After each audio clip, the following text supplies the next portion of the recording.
Hello, I'm Linda Elder. This is February the 9th, 2022. I'm here with my colleague, Dr. Gerald Nosich. Hello, Gerald. Hi, Linda. Good to be with you again. We Talking are about questions. yes, we always enjoy our talks. And we are, for those of you who don't know, we are with the Foundation for Critical Thinking, which is a 501c3 nonprofit organization in California. We're focused in this series on the analysis of reasoning, going deeper. So we're going beyond the fundamentals that we normally focus on. And in this particular part of the series, we're focused on questions. And today we're going to begin by talking about conceptual questions. So one of the interesting things about questions, as we see in this series, is that there is a lot of fruitfulness in terms of angles from which we can approach questions. And this is an example, as the content in the other sessions have also been examples of that fact. And so, for example, let's take conceptual questions. So we can make a move right away. We can divide conceptual questions into simple conceptual questions versus complex conceptual questions. And so the simple conceptual questions are questions that are settled through definition alone. So in a way, they're sort of easy if you understand that first move, that basic move. And I will give some examples in a few minutes as a starting place. And then there are complex conceptual questions, which are questions that are basically questions requiring reason and judgment, focused on a given question. I'm sorry, a given concept. Mm-hmm. All right, so this would be an example of a simple conceptual question. What are the basic differences between socialization, training, indoctrination, and education? And actually, this is a very fun and fruitful activity with students and with our colleagues, and that is to look up the terms social in groups, let's say, or individually, socialization, training, indoctrination, and education, and maybe we're a group of four and each of us looks up one of the words. We look in multiple dictionaries to get the best definitions, and then we discuss the basic differences based on those definitions. So this would be a simple conceptual question because the answer is in the definitions. Okay. Would you like to jump in there, Gerald? Oh, I just wanted to say something about the concept of concept, or the concept of what makes something a conceptual question. Because concept and conceptual, the word concept has multiple meanings in English. So we sometimes use the word concept to mean an idea, no matter how complex it is.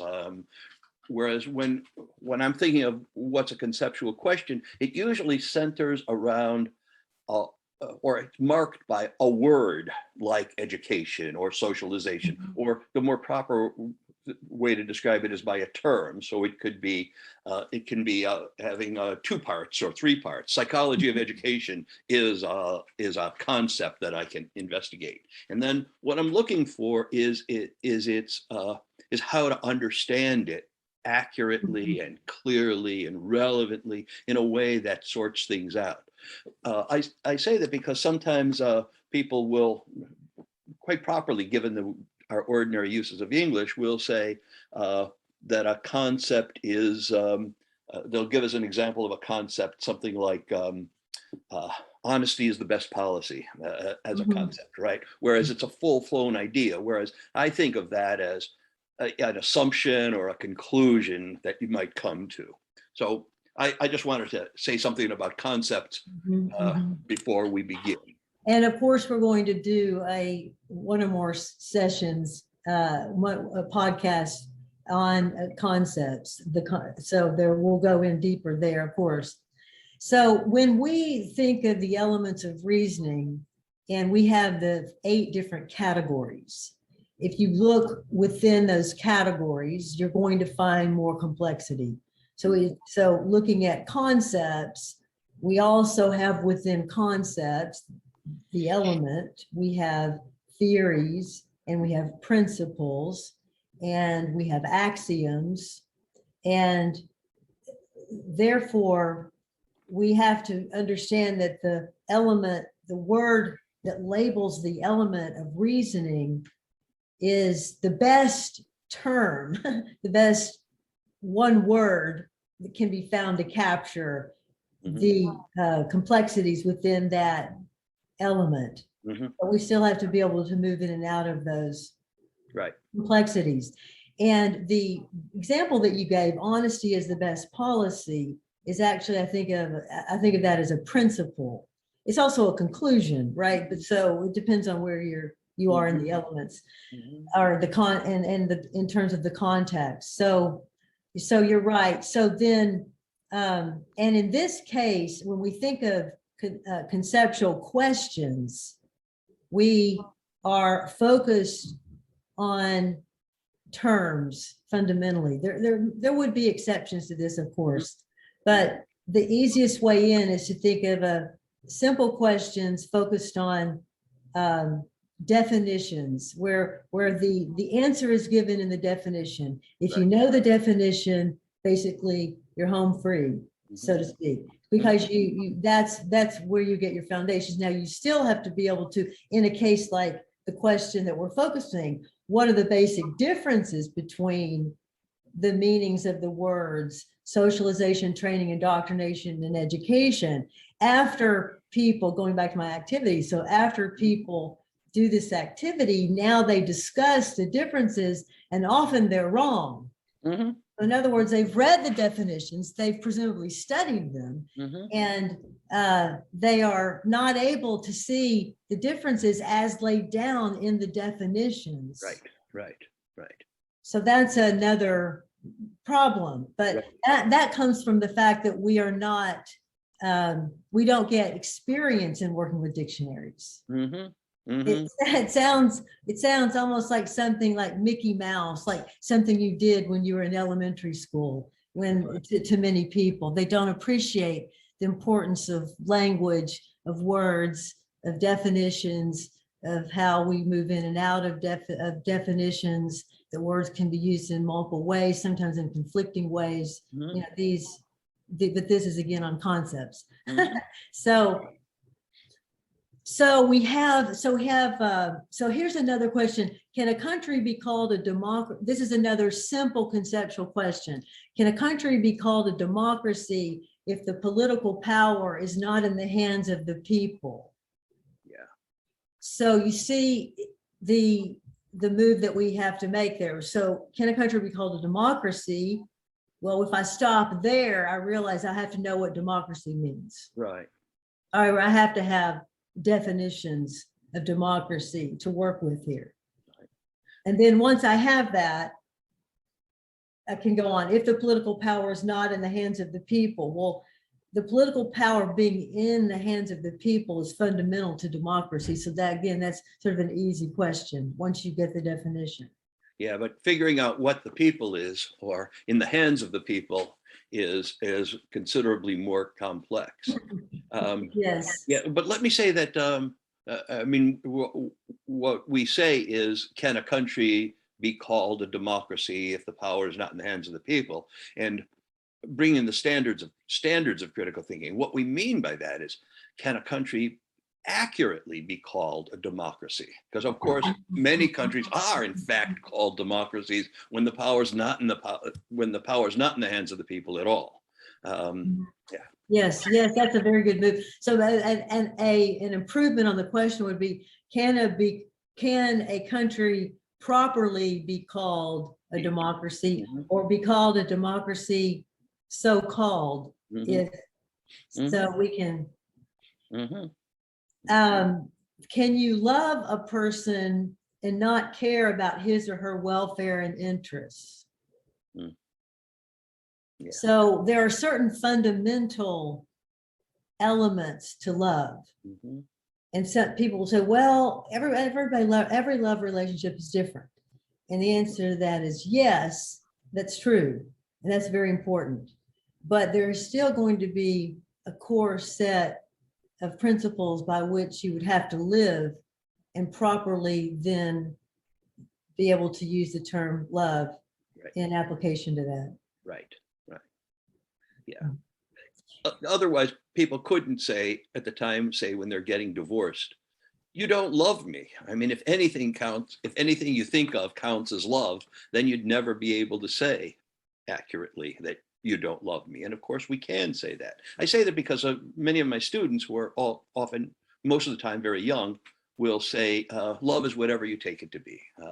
Right, exactly. Yes, yeah.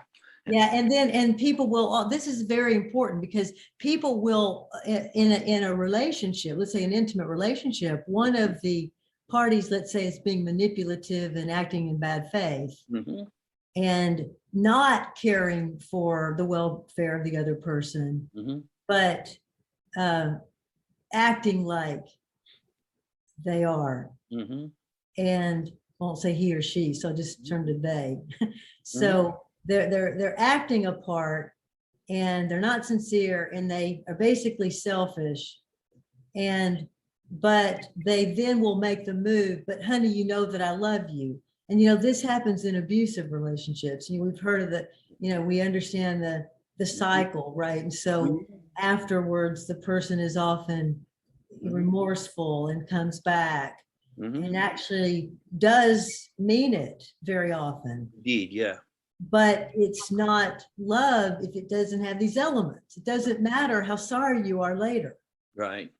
Yeah. That's the fact that people say that and they're sincere about it. They actually mean what they're saying, and the recipient perceives that is one of the things that makes it so deceptive. Because you can see that the person is saying, honey, I love you, and you can see that they mean it, and then your heart melts in turn, but that's different from the question of whether that can properly or accurately be described as a loving relationship. Very different things. Not very different. They're startlingly different, but they have some relationship in there. Well, the ego wants to believe it. And the ego, I mean, and the person is, that has been abusive is not all bad. Maybe only when they drink. That's part of the problem. It can be very complicated. And the person who is being abused could actually, and often does love the other person that's being abusive. So, but you see, this is very important because we manipulate one another as humans with the words that we use. And this is a perfect example of that. It's happening every day. And that's, but honey, I love you. And well, if you love me, you don't really even need to say it. I mean, it's nice to hear it, but I will know it if you love me, and I will know it if you don't. So and I think people need to understand the power in words. And if they understand these basic moves that we're making, that, wait a minute, if you love me, then wouldn't there be a minimum things that you would do for me? Like, wouldn't that follow? Let me get the dictionary out here. What is now? Love is one of those where it's hard to find a good dictionary definition for love because it's so complex. But we have the work of Eric Fromm, The Art of Loving. So that book goes a very long way in helping us understand the concept of love. So if a government wages war on a civilian population, is it guilty of terrorism? Oh, right, yeah. There's some very nice manipulative language that countries engage in that sort of tries to and officially defines terrorism as an act by a non governmental agent. Mhm, mhm, So that you just stick that in, and that mhm, it's mhm, intended to get you off the hook of doing the very same activity the terrorists were engaged in doing. mhm. Yeah, this is interesting, and this leads me to thinking about the concept of let's say, if you're in war and you're supposed to kill other people, that's why you're there, to kill the other side, Mhm, kill as many as you can, not be killed. mhm. And but if you kill those other people, that's not called murder, Right, right, but it's called murder if you step out of that right. context. Yeah. And therefore you can see how people might get a little that doing the one could lead to doing the other. And in any case, this is why concepts are so important, that we have to understand what the context is implying for the words that we're using. Mhm. And still we have to keep our footing with concepts. All right, so so these are some, they may not seem simple, but these were some simple conceptual questions. And the Right. reason they didn't seem so simple is because when we're dealing with concepts, that's not simple. Unless it's a concrete, easy concept, right? Like, so, is this an ink pen? So yes, I'm holding up an ink pen, so therefore that's easy, right? But when we do conceptual work, it takes certain moves that we have to make in a disciplined way. And that's what we're talking about here, how you would approach these so-called simple conceptual questions. Mhm. And I'd say one of the reasons their examples were simple or seemed simple is that we were actually only explicating minimal conditions for love. That is, we weren't trying to say exactly what love is in its fullness. We were saying, without this much, it doesn't count as love. Whereas if we were going to explicate what love was, I think that would make it a complex conceptual question. Well, it's interesting. The term simple Mhm. actually is probably not the right, what we're trying to do here is juxtapose simple versus complex. So that was all right, except that it's sort of misleading to say these are simple. Right. And what we have in our thinker's guide to asking essential questions, from which I'm reading right now, and I'm on page 11, the title for this section that I've been reading from says simple conceptual questions, parentheses, definitional. So maybe we should call these definitional conceptual questions. Right. And then that's more accurate. And they all are. There's not a, so in any case, that's something I've never thought about. Well, but even definitional may not capture it, because if you think of a lot of different definitions, like the definition of critical thinking, they're definitional in one sense, in that whoever tries to give one is trying to give a definition for critical thinking which captures all or as much of the complexity of critical thinking as you can capture in a very short statement. So it's definitional, but it's also complex. It's and I come from a philosophy background where many of the philosophical questions that endure through the ages have that kind of complexity to them. And even though the quest is to define justice or define morality or define ethics, right? Yeah, yes, I'm really thinking about this, and because actually a simple conceptual question would be something like, define a lamp.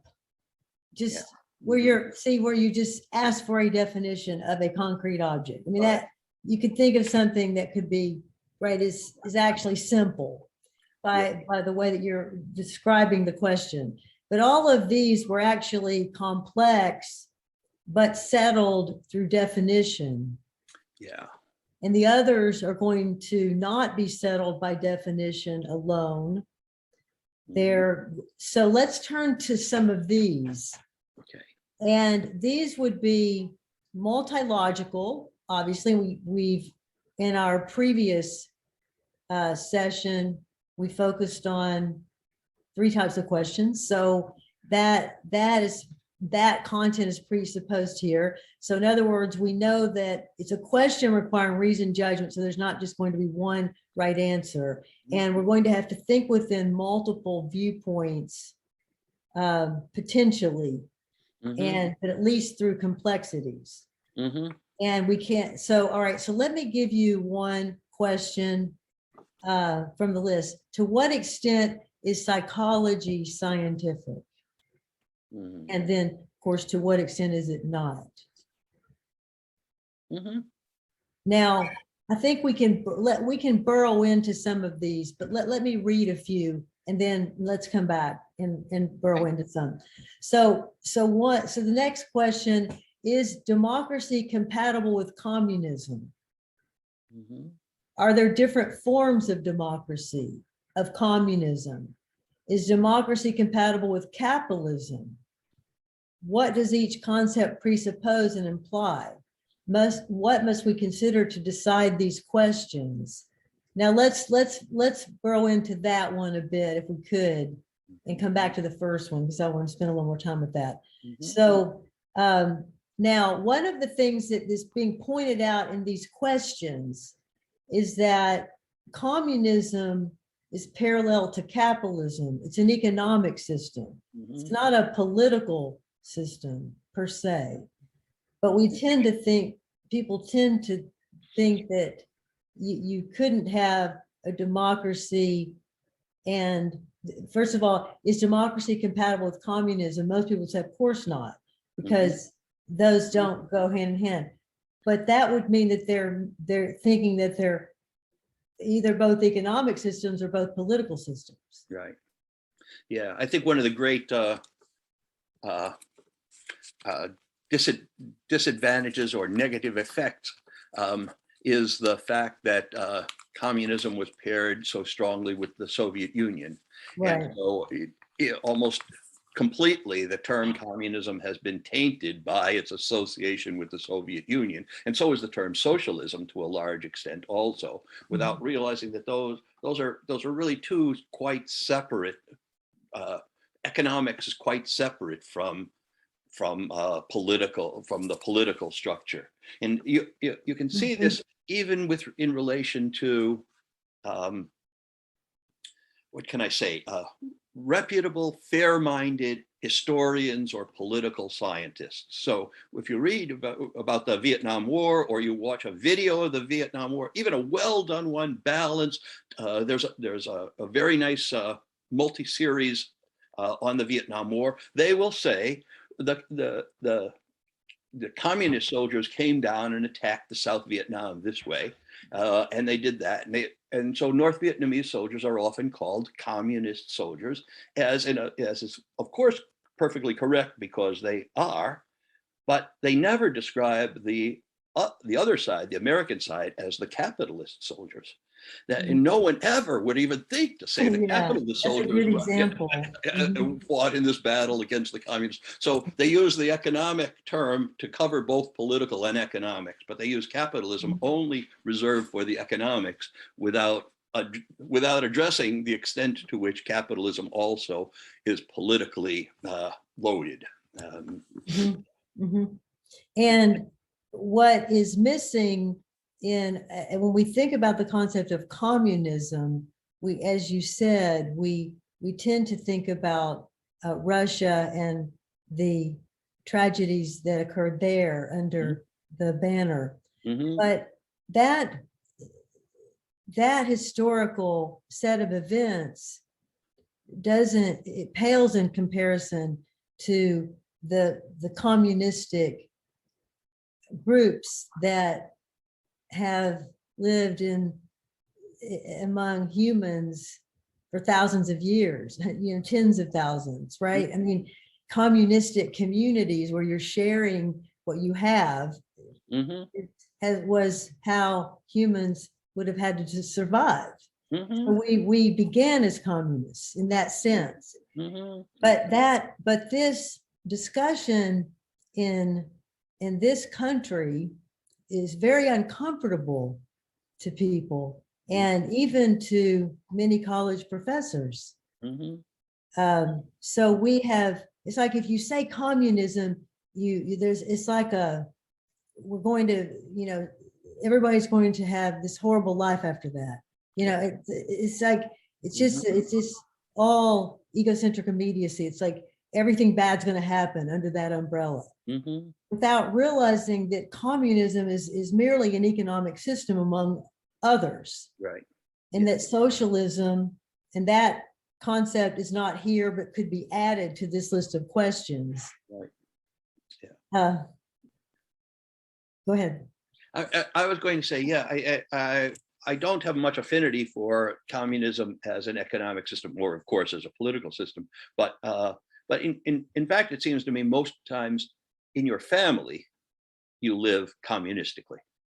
I mean, you don't support this child because this child has a job and is bringing in income, and you don't support this child because this child doesn't have a job and is not bringing in income. So it's but it's a different question of whether you can run a whole country in a family-like way. That's an open question, but it's not as if communism is alien to us in that respect.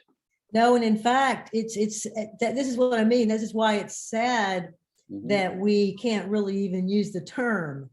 So take the concept of a commune. The concept of a commune, as in communal living, has been tried, is being tried, has, it resurfaces as a kind of revolutionary concept from time to time, right? So we have utopian communities that will emerge, and then they usually, if not always, fail. But and in fact, I think that this is a very important concept for the sustainability of the human species over time, because I think that our isolation is killing us quite literally.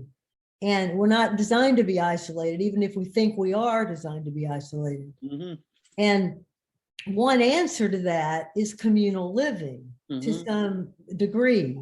And that has to be worked out. But, family farms, you could think of all kinds of possibilities here. So my point is that if you're not allowed to use the word communism, then how can you have these kinds of discussions? How can you even think about the concept if you're not allowed to speak about the concept? And this is why we should explore the concept a bit where we can. And then you're right. So we do share things in common, as you mentioned, in our families, and some families don't do that. Some families are more, let's say, the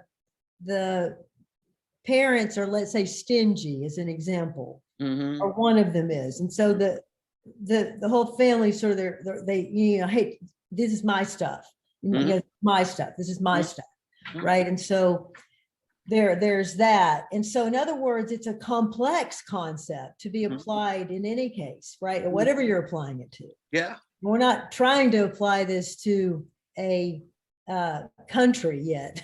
We're just playing with the term as in terms of these questions that we're asking. So then we know that we share certain things in common.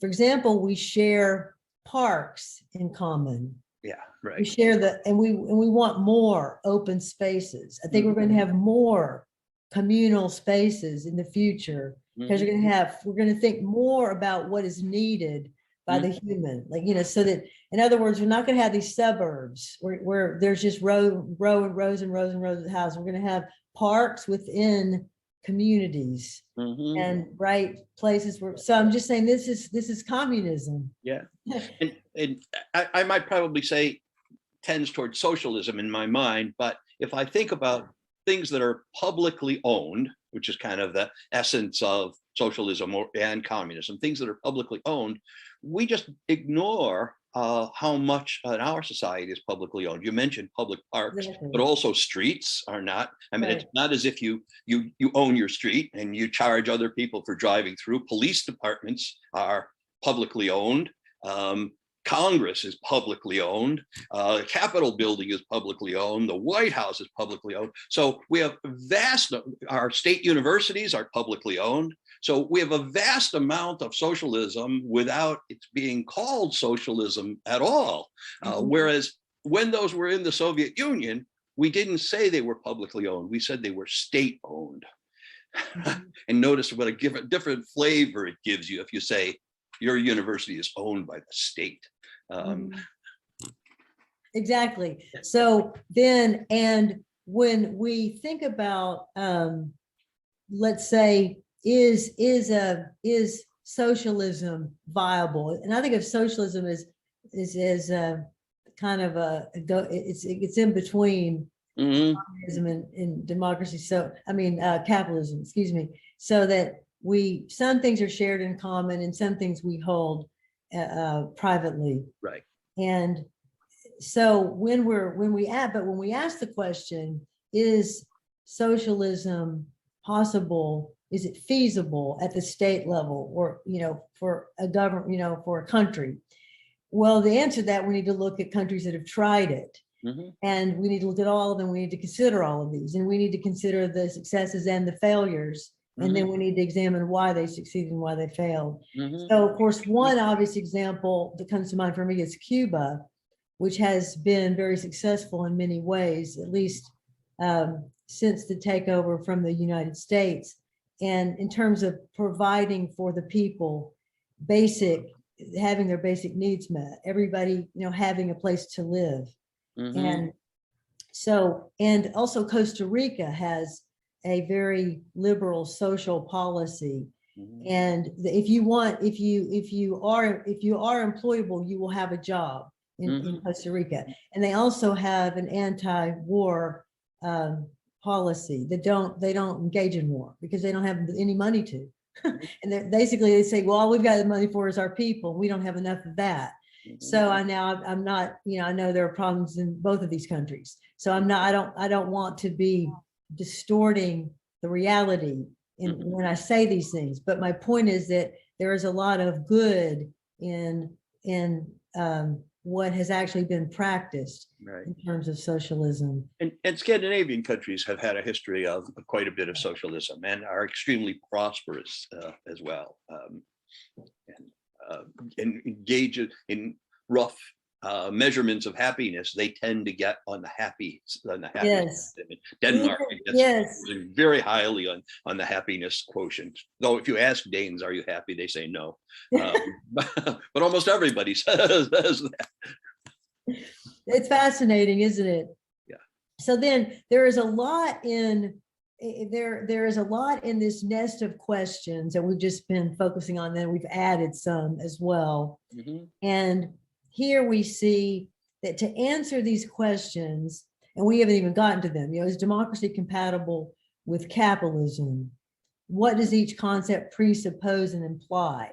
So first of all, we would need to do some dictionary work here. Wouldn't we? We need to make sure we know what democracy means, we know what communism means, when we know what capitalism means. I mean, in terms of educated usage. And then from there, we can begin to answer these questions to the degree that they can be answered without context. So then let's just run through a few more. So what is a true friend? Can you be a true friend to someone you dislike?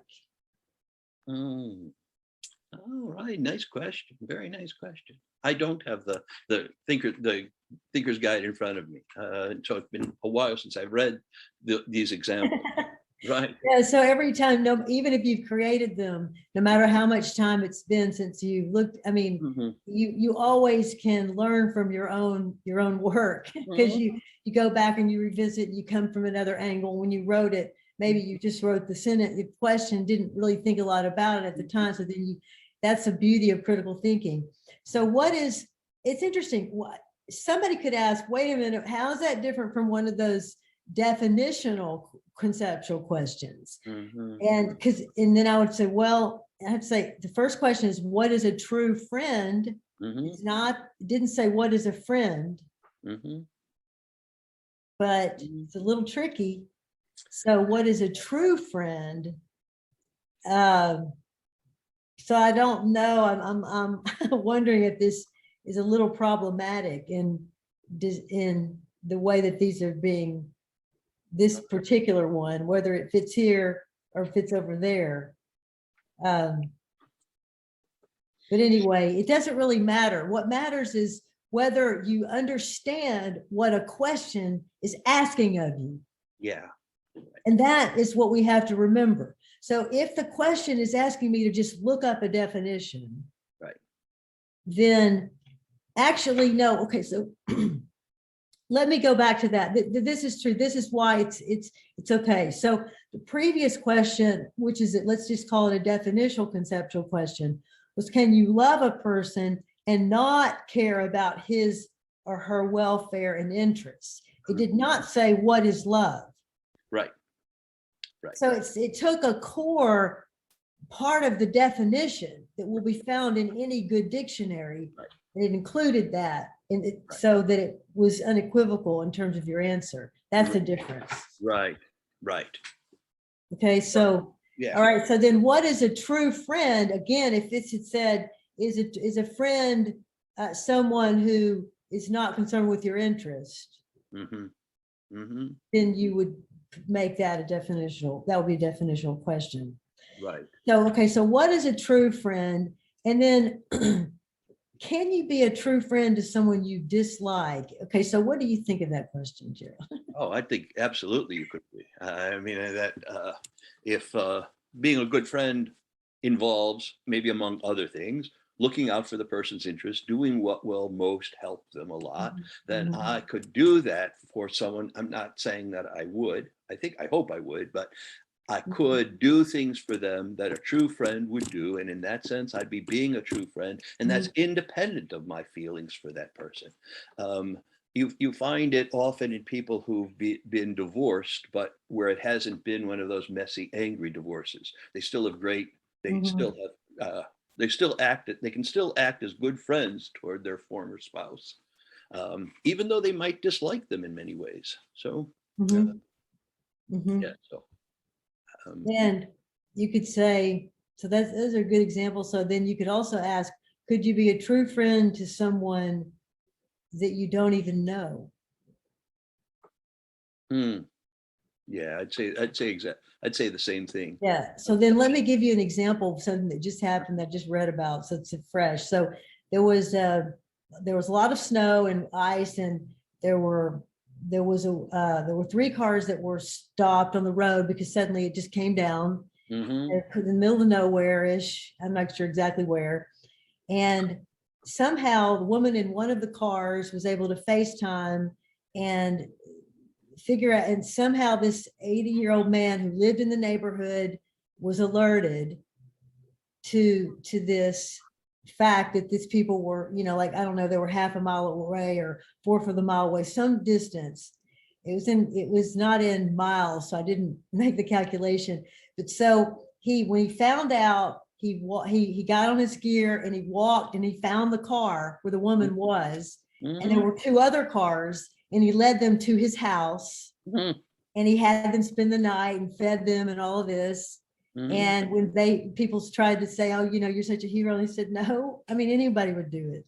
And you're probably not correct in that, but some people would do it anyhow. But yeah, but that's actually a thing many heroic people say. Yeah. They say, oh no, anyone would do this. And an even broader example is someone like Nelson Mandela. I think you could describe him as a good friend to South Africans, South Africans in general. Maybe not to every South African, depending on what they've done in the past, but a good friend to many people whom he didn't know at all, who had never met him. They weren't in any physical or Right, communication contact at all. So right. he seems to fit the idea of a true And friend. this brings in the whole class of, let's say, martyrs, Right. people willing, right, to sacrifice their lives Mm-hmm. for other people. Mm-hmm. So there are lots of examples of those, right? I mean, there's Gandhi, there's Martin Luther King, there's Malcolm X, Yeah. and I was and there were, I was just thinking about the small group of people that were trying to assassinate Hitler, that were in his Right. immediate, right, uh, that were able to get to him, Yeah. and they were willing to die. They Right. knew what they were sacrificing. Well, And that brings up another conundrum-like question, and that is, could you be a true friend to someone you were trying to assassinate? mhm, You could assassinate someone as yeah, part of being a true friend to others, clearly. But right. uh, So if you're putting that person yeah. out of its misery because it's That's right. causing so many other people misery, I don't know if that's a stretch. Yeah. So but these are a lot of fun, you see, because it forces, these questions force you to think beyond the way that you normally do about, let's say that in this case, the concept of friend. Mhm. And then here's one: what is the difference between love, friendship, and mere emotional attachment? Mm. Mhm. So now that's bringing up, to answer that question, then we have to be able to give love a different definition from friendship. Right. Right. And that would be it would be difficult and time consuming to try to tease out the subtle differences, because they do seem quite distinct as concepts. But off the top of my head, I'm not going to be able to say, I wouldn't be able to say what fits in one versus what fits into the other. Well, there are many people that would say, let's say people who never had a deep, intimate relationship, love relationship, but they have had deep friendships, and they have told those people that they love them. Right. Right. And so if you ask the question, is it possible to have a friend that you love? The answer is yes, Right. because love and friendship are not always, if you have a friend, that doesn't mean you love the person. But many people who have friends would say that they do love those people. Right. Right. And we'd also have to be wary of thinking of love as somehow being connected to certain kinds of intimate relationships. I mean, there's love between parents and children. There's love between siblings and with one another. There are a great number of varieties of love. Yes. And some of those make characteristic differences in the concept. And those distinctions are brought out by Eric Fromm in his book, The Art of Loving. So he does a good job of going through the different main types of love. Well, let me bring up one that, having, one of my main interests is teaching and learning, and we'll often say in the context of this, that questions are essential for learning, and so it's part of why we put so much emphasis on the element of questioning, and but the concept of learning is a kind of tricky one. That's because so, for instance, I could say, using the way I might ordinarily talk, when I was in elementary school, I learned the Gettysburg Address. 7 years ago, our fathers brought forth upon this continent a new nation. Da da da da da. Now, a question is, did I learn the Gettysburg Address? Certainly, I learned the words to it. So when I say questions are essential to learning, what I really mean is something like questions are essential to understanding. And the difference between having my students understand something and having them learn it or be able to say back what it is they've heard in my class, maybe with some changes of their own. There's a big difference between those two. So learning is one of those deeply complex questions, concepts to explicate, I would say. Yes. What does it mean to actually learn something? Yes, yeah. Would be one possible question there. Yes, so then who is most responsible for the failure of the peace process in the Middle East? Now that question, the reason why that is fundamentally a conceptual question is because the focus is on peace, the concept of peace, of establishing peace. And that, by the way, is a question we've been using for decades. And I might say it's a question that that involves as a central part a conceptual question. It also involves data, information about it. Exactly. Yeah. So it's also a borderline empirical question. So then, and a question need not be necessarily one or the other. Again, the important thing that is either conceptual or empirical. Important thing is if there's an empirical dimension, do you see it? If there's a conceptual dimension, do you see it? Right? And concepts tend to be just shoved into the background. Right. And that's one of the reasons why this is somewhat difficult. What countries in the world should be considered rogue states? So the concept of a rogue state is not agreed upon. Yeah. So countries that we would consider rogue states, or we might not consider them rogue states when we should, others will consider them rogue states. Right. And to me, Linda, it's I'm often just amazed and taken aback by how readily very sophisticated people can write essays or books or articles or give videos and talk about things like rogue states or democracy without addressing the question, what exactly do I mean by a rogue state, or what exactly do I mean by a democracy? And I tend to think that's kind of built into us as humans, unless we make an active, conscious intervention into our thought process, so that I step back from the thing I'm asking myself, from the question I'm addressing. I step back and I ask myself, okay, so what concepts are involved in that, and how do I understand those concepts? Like, how can I, a question instructors have all over the place, how can I teach my class better? And to me, what I would want them to ask as the next question is, wait, what do I actually mean by teaching? And how is that connected to learning?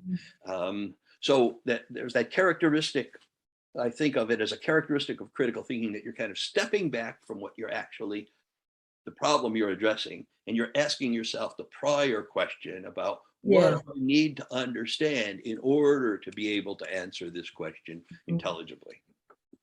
Yes, so that this is very important. So take the question, what is education? So this is a question I often bring in early into teaching when I'm working with faculty. So I have them question one another on the question, what is education? And many of them realize during that they've never actually thought of that. They've never even asked the question. What does it mean to be an educated person? So we're in the classroom, we're teaching, but we don't know what the concept of education is because we haven't ever really discussed it. And the same will be true, I think, as you mentioned, for critical thinking. So critical thinking is now a term like education. Mm-hmm. in that people will say, well, they're presupposing that they're critical thinkers, Mm-hmm. and there's no need to define it, you see, because it's according to what I am. I am the critical thinker, whoever is thinking it, right? So, or I am the educated person, the person that does the things that I do. That's what an educated person is. Something like, it's very vague, but we're not even really thinking on that level. That would be at the unconscious level, Right. Yeah. not Vague, at the conscious level. yeah, vague and a little self-congratulatory too, with Mhm. regard to both of those, educated and critical thinker. So take this question: what would it take to actually educate the students in public schools in the United States? Wow. Yeah. Right. First of all, you would have to grapple with the concept of education, Mm-hmm. and you have to have a rich concept, and that concept would have to link with critical thinking. Mm-hmm. Once you have that, then you could ask the rest of the question, which is, how do we then roll this out? Mm-hmm. How do we actually bring it to the people? Mm-hmm. So, all right. So now let's just do one other thing having to do with conceptual questions. Let's go back to the first one, which was, to what extent is psychology scientific? I've been waiting for that one. Or, oh, now I've given you too much time to think now, Jerry. So to what extent is it, and to what extent is it not? Now, to work through this question, I'd like to go to some conceptual distinctions that really come to us from John Wilson's book, Thinking with Concepts, Mm-hmm. from 1963. And this, we used his distinctions as a guide for this section, but we have slightly modified his ideas. So if you're looking at the Thinker's Guide that I'm looking at, then you'll know this.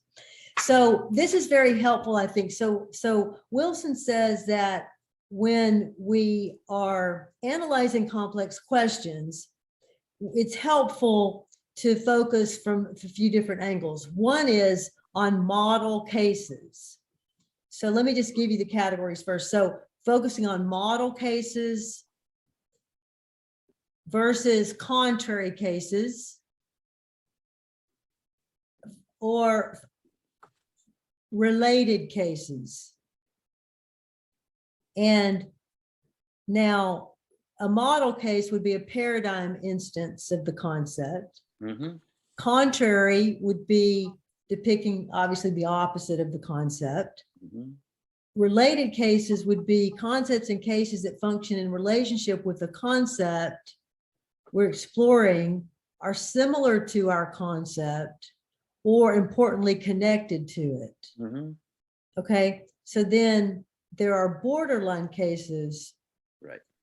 cases with features both of the model and of cases ordinarily considered different from the model case. And that gets a little messy, but it's okay. We don't need to be, what we need to do is to just as students of this work, Mm-hmm. to just try to take one question and see how this helps us answer that question. Mm-hmm. So, because we don't want just the theory, this, okay, that's really interesting. So John Wilson said this. And so how does this help us? Mm-hmm. All right, so to what extent is psychology scientific? So let's see if we can focus on model cases. Okay. So I think that's pretty easy, right? So there, for example, there are lots of research. There's a lot of good research being done in psychology. Okay. And all of those would be cases of, let's say, when they're using this scientific approach, Mm-hmm. and they're using it appropriately, obviously for humans, Mm-hmm. then we could say those are examples of scientific processes. Or actually, you could put that under a borderline case, possibly, only because you could say, a person could say this, look, you can't actually do research on humans in the same way that you can on other animals. You can't, it's not pure science. because as soon as you have this human there, you've got all kinds of complexities. I mean, I think that move could be made. Oh, I see. Mhm. Right. So I'm considering moves that people could make that could fit into any of these categories. Mhm. All right. But one model case would be, so for example, take any of the classic studies, like the obedience studies that were done in the 50s. Right. So those were done in a very scientific way, and those count as scientific processes appropriate to psychology, something like that. So were you thinking of other examples of model cases of where psychology is clearly a science? Yeah, I read a lot in experimental psychology where they do fairly rigorous experiments with subjects, and you do it to a lot of different groups so that you get representative samples, and they find out things like that humans will very readily steal small objects. They will not steal $100 bill. Typically, your friends will not typically steal $100 bill if you leave it on the dresser and they're staying at your house. But they may very well steal your pens, or I'm using the word steal just because it's the word used in the study. They'll take, without asking permission, a pen or a ruler or a memento, and so it gets very well established experimentally. It's on behavior, so it's not on what the people are thinking. And it's not therapeutic, which puts it in a different category. And there are a lot of such studies that way. I'm not saying that all of them are excellent, but they all either conform to scientific method or attempt to conform to scientific method. It's a fairly rigorous way. So experimental psychology would seem to me to be a good paradigmatic example of psychology as science. That's not true of all psychology, though. But. Right. Well, especially, or one example would be the use of animal experimentation to understand human psychology. Now, I'm hopeful that we're moving away from that, but that has been happening in the field of experimental psychology. Right. And obviously those cases would count as model cases. Right. Even though it may not be good science, it still would be considered science. And that we're trying to figure out whether it makes sense to actually call psychology a science. And it wouldn't be called ethical science, but it might be good science in the sense of actually being scientific. I think that's what. Exactly. It's unethical. Right. Because we can't justify the use of animals in that way, not from the point of view of considering the rights and needs of other sentient creatures. So yeah, that's a different question. So, but now in this era, in this point in history, this time in history, psychology is basically thinks of itself as a science. That is, it's increasingly called a science in academia. And then there's this relationship between psychology and psychiatry, where basically the use of pharmaceutical drugs are an early line of defense. And so that makes it so psychology has been influenced by the psychiatric community, and psychiatric community is largely scientific. So there are other examples that we could come up with that we could create for model cases here. So we can make a case. Go ahead. I was going to ask you, what's a contrary case? Yeah. So model one. This is a contrary case, I think, is basically all of the good theory, all of the good psychological theory that isn't based in scientific studies. Yes. All of it counts. All of the good theory that, let's take all of the work of Erich Fromm. Right. So he was not a scientist. Right. And then even though Freud thought of himself as a scientist, I don't see how he really counts. No, no. Right. He's not his work is not a paradigm case of scientific Right. processes. Mhm. So Freudian work is also in the area of, I think, contrary cases. I agree. Yeah. Right. So then, but just because it's not scientific does not mean it's not empirical. Right. Right. So that's what, I mean, all of our experiences are based in some kind of empirical reality. Mhm. So, but it doesn't mean we're doing scientific experiments with our life every minute to figure everything out that we're figuring out. Mhm. Mhm. So there's a lot of, we see that there's a lot of science in psychology, but there's also a lot of theory that has to be considered that doesn't fit. So take, for example, the work of Albert Ellis. Mhm. All of his work fits into this category. And now his work is increasingly being proven through scientific studies. Right. But it didn't have to be proven because it was already, you see, some things you can take by logic and through reasoning, not through a scientific experiment. You don't need a scientific experiment for everything. So, for example, when Albert Ellis was being trained, he was trained in Freudian psychology, and he tried that for many years, for about 10 years. And he just didn't think that his clients were getting any better. And so, so one thing that you're supposed to do is to get the person that can't fall in love or be in love with someone to fall in love with you. And then that's going to help them transfer to someone else. And he says in one of his books, he could get them to fall in love with him, but not to transfer to someone else. Mhm. that was a little arrogant, but it was probably also true. Mhm. But anyway, he was making the point that it sounds good as theory, but it didn't actually work. And so what he did is he said, well, let me go back to my own experiences and my own knowledge that I've used that have helped me live at, I think, a fairly rational level. Mhm. And he realized, like, one of the things that he did is he remembered that he had studied Epictetus, because of course a Stoic philosopher, and he had been living by Stoic principles. Mhm. And he immediately realized that was one of the main reasons why he was functioning well. Of course, Stoics are closely related to critical thinking. Stoic philosophy is related directly to critical thinking theory.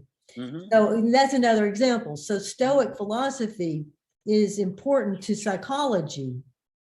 Mhm. And of course, it's not scientific. Also, psychology, to be a good psychologist, I think you also need to be something of a philosopher, something of a sociologist, something of an anthropologist, and more, but not just just studying what has been written in psychology. So these are, I think, all would count as contrary cases. Yeah, and I would actually, partly for a reason you mentioned, I would think of Albert Ellis's work as kind of borderline, because it's partly theoretical and it's partly, well, at least lots of the research says cognitive behavior therapy is which is a kind of branch of what Right. did. The cognitive behavior therapy is, as far as I've read, is the only therapy that's been shown to be more effective than a placebo. And so I think that the fact that the theory is logical and makes good sense is not enough. I think it actually has to come out in practice, because it's very easy to reason something through and think that it makes sense and then not have it work out in practice. The idea of punishing people when they do things that are bad that'll make them, Right. that'll tend to make them do better. That there's a way in which if I put myself in a certain frame of mind, that makes perfectly good sense. Of course that's true. And it's not. I Right. mean, it's quite far from the truth. Though it's true enough of the time, and in certain cases, to make us believe that it's true across the board. Mhm. So I think that that Ellis's work is gotten a great deal of quite justified stature because of the way it's working out empirically, Well, experimentally. I think that that's interesting because when I was explaining Albert Ellis, when I was talking about him, I was thinking about him when he was first writing and developing his theory. Mhm. And Right. that theory that he was writing early on is the same theory that he developed later. In other words, it was Right. when it came to fruition, it was there, and then he refined it with certain moves. But though at that time the science, we didn't have something called cognitive behavior therapy. Right. There wasn't the science wasn't there to support Mhm. the theory. Mhm. But Ellis, as all good theoreticians do, was using empirical knowledge very well. He Mhm. was also explicitly focused on at least a few of the intellectual standards and elements of reasoning. Mhm. Mhm. And so he focused, for example, on logic, following out the logical implications. He just hammered people with that. So Mhm. there you have logical and you have implications. You've got a standard, you got an element, and he worked it and he worked it and he worked it. He worked you into a corner until you had to accept that what he was saying was right, was true, because you couldn't give him a counter argument. Right. So he was bringing in critical thinking theory Absolutely. Yeah. more implicitly. Yeah. Yeah. I'd say one of the difficulties of I don't want to say confirming a theory like Ellis's or like Freud's or like Erich Fromm's is the personality and the characteristics of that theoretician. So it's hard to at least initially it's hard to divorce the effect of the theory from the effect of that therapist's personality, the Yes, I'm forcefulness with you. Yeah, of Ellis, yeah. right? And so it wasn't until other people began practicing it with very different personalities from Ellis that we could get an idea, we could get some findings that showed it's the method that actually produces good results as well, perhaps, as the practitioner. Well, and there's another piece of this, and that is if you reduce psychology to science, then only those things that we've proven scientifically can we actually know to be true. Oh, yeah. And that's a great mistake. Yes, sure. So right. So if you take Albert Ellis's theory, all of his theory, has every single bit of it been proven scientifically? Of course not. So that means we're only going to use the part that's been proven scientifically. Yeah. That is how many people think. Right. And that's so what happens there is that we begin to water down his work, which is actually what has been done. And cognitive behavior therapy is only using a small amount of his powerful theory based on the science. You see, because science has proven this, has proven that. So we're going to do, so it's proven three things, for example. So we're going to do those three things. And this is why it's so dangerous to reduce a field like psychology to in this way, to just say, well, it's just scientific because everything's, therefore we're going to have to prove everything with a research study. Yeah, and that brings up the other part of is psychology scientific, and that's the concept of scientific. I mean, one of the problems is that when people think of science, their paradigm is physics. And one of the things about physics is that it's extraordinarily simple. I don't mean easy, but I mean simple. There are only these few variables. There's energy, mass, and force, and most everything is a function of just those three variables. Whereas if you take biology as a science, as it is, things are a lot more muddy in biology. How do biological organisms work? There's great complexity, and there's no way, just as you said of Ellis, there's no way to test out completely biological theories, test them out in all their fullness. You test that out when they touch ground over here, when they touch ground over here. So that physics model of science makes everything makes it look as if everything has to be that simple, that you have this formula like Einstein's relativity formula. It's really simple, not easy, but simple, and you lay it out. But that's a misleading idea of what science is, I'd say, what science is in general. Yeah, that's a good example. And then, so if we move, so let's move to related cases. And I've actually given this away, I think, already, because I said a good psychologist should also know something of philosophy, sociology, anthropology. So you see, there are some related fields. Right. Related fields.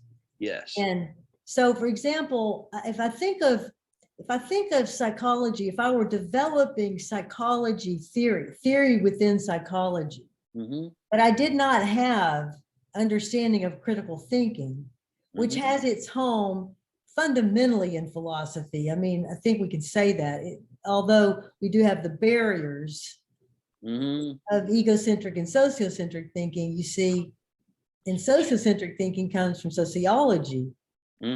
So we need to, so I think these are examples of related fields. Well, I think that I would take a different tack on it. Remember, my background is in philosophy, and I would certainly say that philosophy thinks critical thinking. The field of philosophy thinks critical thinking is grounded in philosophy, but I think critical thinking is grounded in all fields almost equally.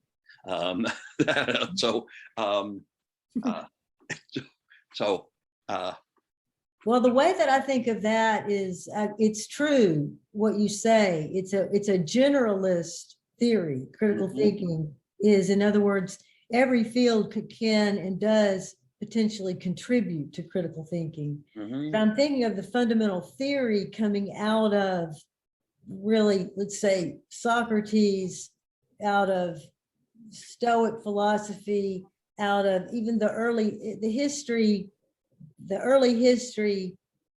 from in the 70s and 80s that you participated in.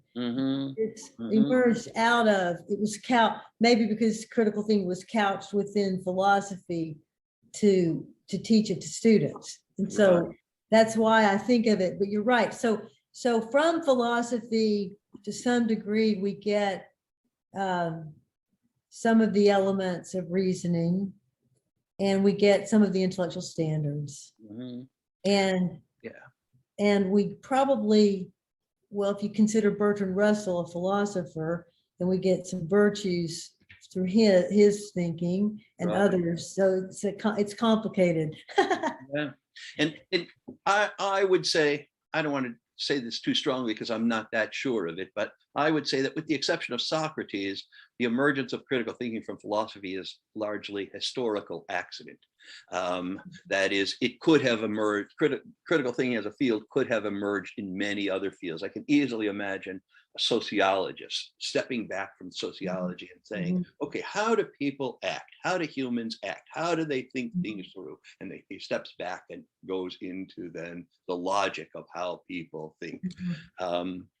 And I made the exception of Socrates because there's a way in which he founds philosophy. Philosophy seems to be built on him. And even the Bertrand Russell case, when he's doing what he would call philosophy, that's the part that's very distant from critical thinking. When he's doing what we would think of as social thinking or a variety of sociology or psychology, that's when I think he makes the best contributions to critical thinking.